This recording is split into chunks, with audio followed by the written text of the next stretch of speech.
Greetings and salutations, denizens of YouTube. My name is Ichi-Charmed, and today we'll be doing a Redux on the Night of Space. Please be sure to like and share this video because, with your help, I might be able to make it onto the Homestuck animated series as a voice actor. The Knight is one of the exploitation classes of Homestuck, and the active counterpart to the page. And proof that I was right from the beginning, thank you very much. Knights exploit and wield their aspect like weapons to also protect said aspect, like how Dave can use his other selves to help him fight, and how he exploited the stock market to gain vast amounts of boon bucks, while Carcat exploited Blood/Unity to make his team a somewhat well-oiled machine, at least in combat. Another two things about a knight is that they use a sort of mask to hide their insecurities and stuff, like Dave in his cool dude act, Carcat with his anger, and Latula in her rad girl routine. Kind of how Yasha used his actual mask in Ashra's Wrath to hide his true feelings. The second thing is that if a knight is in your session, that session is going to lack the knight's aspect. Dave's session lacked time, Carcat's lacked Blood/Unity, and Latula's lacked mind. Oh, and they also might help the space player with the Genesis Frog, and that at least one part of a knight's planet could have something to do with a fear of theirs.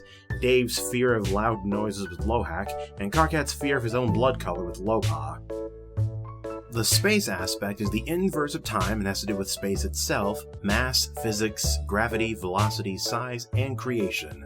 It seems that space players have abnormal hobbies or interests in comparison to their species or age, like Kanai with fashion, Jade with nuclear science, and Calliope with making friends. It has been confirmed in Homestuck that the more space players in tune with their aspect, the lonelier and more empty inside they become, like space itself. Also said by Calliope, space seems like a timed explosion of some sort, waiting until it's time to roar to life and show who's the master, collapsing in on itself and taking all with it. Space players are also tasked with the creation of the Genesis Frog, aka the new universe, with the assistance of their knight or possibly time player, if their session has one. The spacebound are those concerned with the big picture and masters of waiting and seeing. This doesn't mean that they sit on their butts while injustice happens, they just know how to pick their battles, and that sometimes you need to let something burn to the ground to build something better from the ashes. They tend to be innovators, focused on creation and redemption as they recycle the old into something fresh and beautiful. To them, the journey is just as important, if not more so, than the destination. At their best, the spacebound are steady, impartial, and creative. At their worst, they are detached, apathetic, and vague. The Night of Space. My first night video in a minute, and my first spacebound video in an even greater measurement of time. Good thing they're known for their patience. The protector of space, and a possible solo act for creating the Genesis Frog, though I'm sure they'd appreciate assistance from anyone that has some spare time. They likely mask the loneliness inherent to Spacebound by burying themselves in their hobbies and work, both inside and outside of Suburb.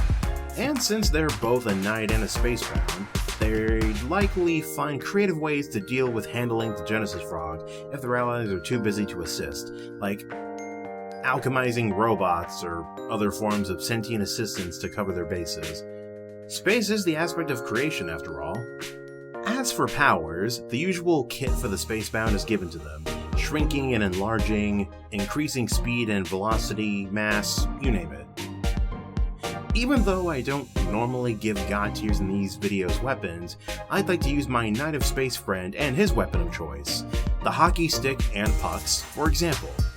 When fighting in melee, he could increase the mass and velocity of his hockey stick so that it hits harder due to weight and swings faster as well. When fighting at range, he could increase the velocity of his pucks so they fly faster and strike the enemies even harder by increasing their mass at the last moments. Or maybe temporarily decrease the weight of objects like large rocks to use as projectiles as well. All of this would require focus and precision in the heat of battle, but I'm sure the Knight of Space can handle it. Alchemy could also fall into their list of abilities, solidifying water into ice to form armor, using that same water as a whip-like weapon, blasting them with steam, you know, basic stuff like that. The Knight of Space might also be able to use portals to strike their enemies from multiple angles, or move allies away from dangerous positions.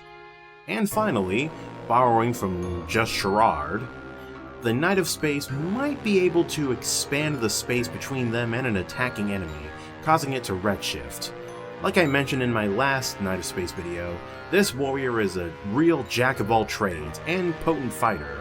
Not a severe powerhouse, but definitely not someone you'd want to fight. And I believe that's all I have to say on the matter. If you've enjoyed this video, then please like and share it. Maybe even subscribe to my Patreon. If you'd like to see more, please subscribe, hit the bell for notifications, and leave a suggestion in the comments below. My next and final video for this batch will be on the Sylph of Hope. So with that, I bid you dudes, dudettes, and others adieu. Bye!